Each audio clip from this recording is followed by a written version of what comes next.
Hello, guys. Oi. Hello, everyone. It's a pleasure to be here to present our project, one of blockchain projects that Dengun is developing right now.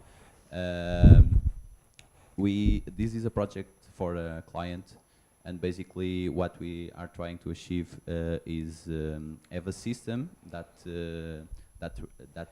has a record of all the transaction logs. The main goal is to have a system that users on that platform can exchange value between them through a digital asset.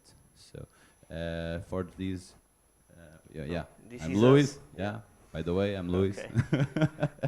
Jorge and João. We are part of blockchain department at Dengun.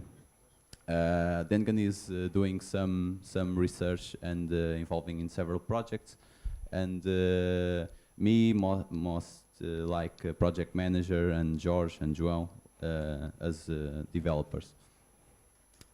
For this case study, sorry about the Portuguese, by the way.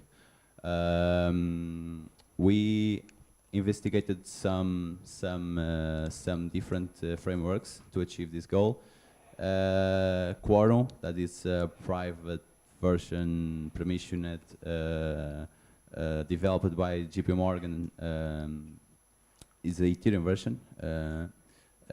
We also studied the chain core, and we actually came with the Hyperledger option because it has more possibilities for us, and best it's a more mature framework for developing permissioned blockchains, and because the ecosystem and the number of developers that are right now developing stuff with this framework is the bigger.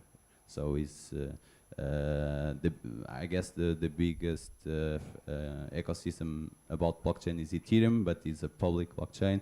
About permissioned blockchains is Hyperledger. Can you pass the?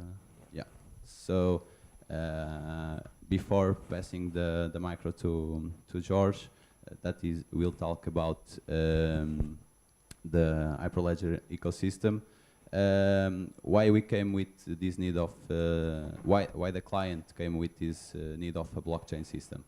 So basically, he wants a system that people can put real fiat money like dollars, euros on the system, and exchange them by a digital token, and they can give those tokens to another persons, and those persons can then withdraw the money of the system. And the real need is to have a transaction log that has all the transactions between the first entry of the fiat money through the withdrawal, and the system will be prepared to in the future to open the platform to another third-party services that can analyze that data. So, and now I'm gonna pass the. I don't know if you can hear me. Can you hear me well? Right. Okay. So why Hyperledger? First of all, is open source, and then is supported by the Linux Foundation and also by IBM, Intel, and other companies. It's very easy to use. Some of the frameworks has many tools. If you know Docker, so it's Hyperledger has a tool that it's like Docker Compose. We can simply build a file, and all the blockchain infrastructure goes up. So it's very easy. It's enterprise grade, so it's really cool to use. And we choose a framework called Fabric. So Fabric is the underground of the blockchain. It has Golang, it has Node.js, it has chain code, which is a kind of Golang framework to build smart contracts for the blockchain. is permissioned, is very easy to scale vertical and horizontally. So it's pretty. It's modular too. Also, we choose Composer. As I said, it's like a file that we can build it up all the scale of the blockchain. So we can choose the peers, we can choose the consensus method, we can choose, we can create also an API REST, we can create a simple web application, so it's very easy to use. Also, the Hyperledger and the IBM has a playground called the Blue Mix, and João will talk about that. We have for the smart contracts, we have a system that we can build simple functions in JavaScript to change the state of the blockchain. It has a cache database, and well, it's not too much time to say a lot because it's the ecosystem is huge. So João will show. Hey everyone, we're short on time, so I'm gonna speed it up. I'll drive you through some simple application we've developed this morning, just to show you the basic features of Hyperledger Composer. So let me just type my GitHub account here.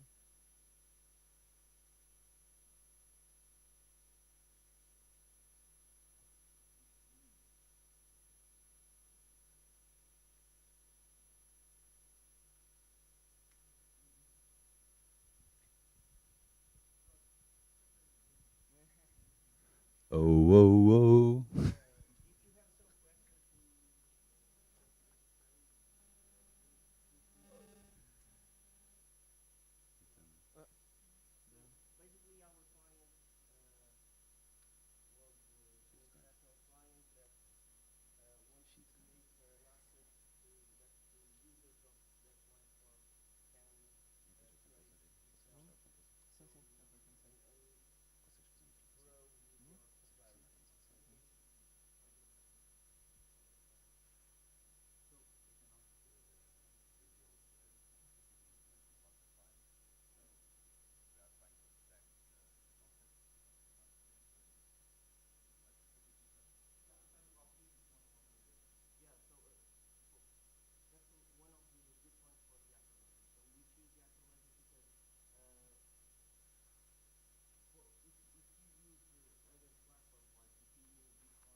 Okay, guys. So this is the basic structure for a Composer application. It's pretty similar to a regular Node.js application, and the jargon for the Composer is mostly the lib folder, the models, and the test is automatically generated, and also the permissions ACL and the queries file. If you look at it, it's not obligatory, but it's a good file to use here. So we can just deploy this project into the Bluemix, which is a cloud platform from IBM. Sorry, I can't see the mouse. Thanks. I just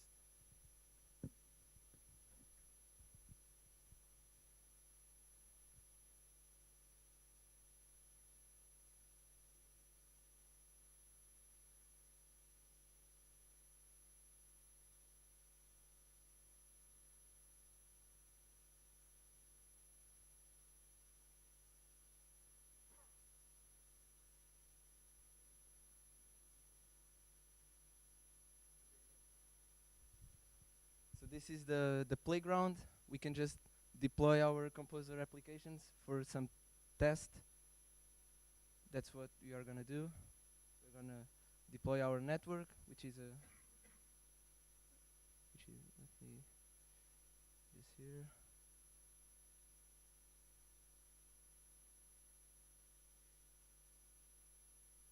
Where's the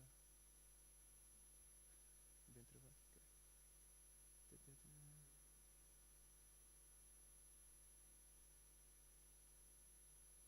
Shift. Okay. So this is a BNA file. It's basically a compressed file of all the artifacts for the application. As you can see, it filled by himself the name of the business network and the description.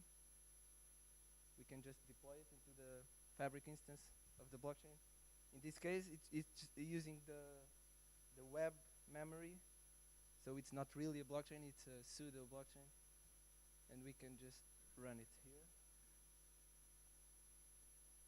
Okay, so as you can see, the model file, the script file, and the access control.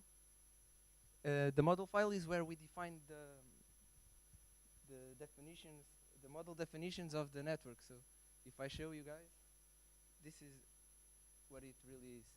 It's a modeling language, nothing big, just something similar to a JSON almost, I would say. So we have the assets, the participants, transactions, events, basic stuff, the shift coin, the shift participant, you know. So this is how you define the models for the application. Pretty simple. Huh? After that, we got this JavaScript file. We should call it chain code on the composer scope, except that it isn't really chain code, but there's a Golang interpreter on the Hyperledger fabric that just compiles it and takes care of the logics. Then this ACL file allows us to control who access what, because it's a permission blockchain. We can just define if some kind of user is not allowed to check what coins they have, so we can block it here or allow it. So yeah, we can just test the application. It's pretty simple. Let's say we're gonna create a participant. Okay, it's there already. It accepts a JSON file. You just configure it. We can make it ID1. Don't be scared about the security of this. This is just a test thing. It's a playground, so it's not gonna be like that in production. Let's say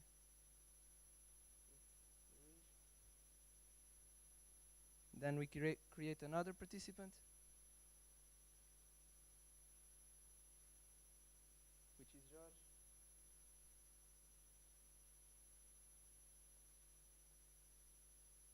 Now here's the thing. When we create an asset, in this approach I took, the coin equals a real coin in real life, you know. So there's a specific unique ID associated to it. So if I buy a coin right now, whenever I transaction it, I can still know the ID and the original owner. It's gonna be on the blockchain. Sorry. Let's just hard code it here, and the owner is Luís. So now we are ready to submit a transaction between Luís and Jorge.